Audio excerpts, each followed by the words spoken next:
ನರಿಯಂದಡ ಗ್ರಾಮ ಪಂಚಾಯಿತಿ ವ್ಯಾಪ್ತಿಯ ಚೆಯ್ಯಂಡಾಣೆ ಪಟ್ಟಣ, ನರಿಯಂದಡ, ಚೇಲಾವರ, ಕೋಕೇರಿ, ಎಡಪಾಲ, ಅರಪಟ್ಟು, ಕರಡಾದಲ್ಲಿ ಗುರುವಾರ ಗುಡುಗು ಸಹಿತ ಭಾರೀ ಮಳೆ ಸುರಿದಿದೆ. ಕಳೆದ ಕೆಲ ದಿನಗಳಿಂದ ಜಿಲ್ಲೆಯ ವಿವಿಧೆಡೆ ಮಳೆಯಾಗ್ತಿದೆ. ಕಳೆದ ವಾರ ನರಿಯಂದಡ ವ್ಯಾಪ್ತಿಯಲ್ಲಿ ಸಾಧಾರಣ ಮಳೆಯಾಗಿ ಕಾಫಿ ಗಿಡಗಳಲ್ಲಿ ಹೂಗಳು ಅರಳಿತ್ತು. ಇಂದು ಮಧ್ಯಾಹ್ನದ ಬಳಿಕ ಮೋಡ ಕವಿದ ವಾತಾವರಣದೊಂದಿಗೆ ಉತ್ತಮ ಮಳೆಯಾಗಿದ್ದು, ರೈತರ ಮೊಗದಲ್ಲಿ ಮಂದಹಾಸ ಮೂಡಿದೆ. ಬಿಸಿಲ ತಾಪಕ್ಕೆ ಸೊರಗಿ ಹೋಗಿದ್ದ ಗಿಡ ಮರಗಳು ಜೀವ ಪಡೆದುಕೊಂಡಂತಾಗಿದೆ.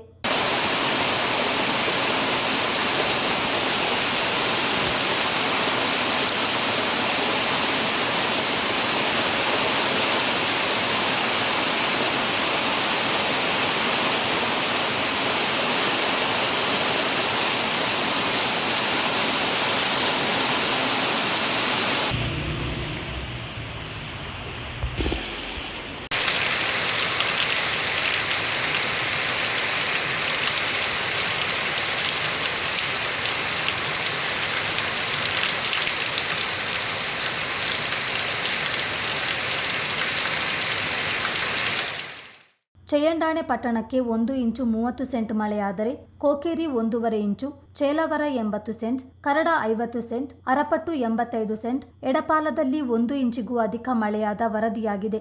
ಭಾರೀ ಮಳೆ ಸುರಿದ ಪರಿಣಾಮ ಚೆಯ್ಯಂಡಾಣೆ ಪಟ್ಟಣದ ರಸ್ತೆ ಬದಿಯ ಚರಂಡಿಯಲ್ಲಿ ಹರಿಯಬೇಕಾದ ನೀರು ಮುಖ್ಯ ರಸ್ತೆಯಲ್ಲೇ ಹರಿದು ಸರ್ಕಾರಿ ಆಸ್ಪತ್ರೆಯ ವಸತಿ ಗೃಹದ ಆವರಣಕ್ಕೆ ನುಗ್ಗಿದೆ.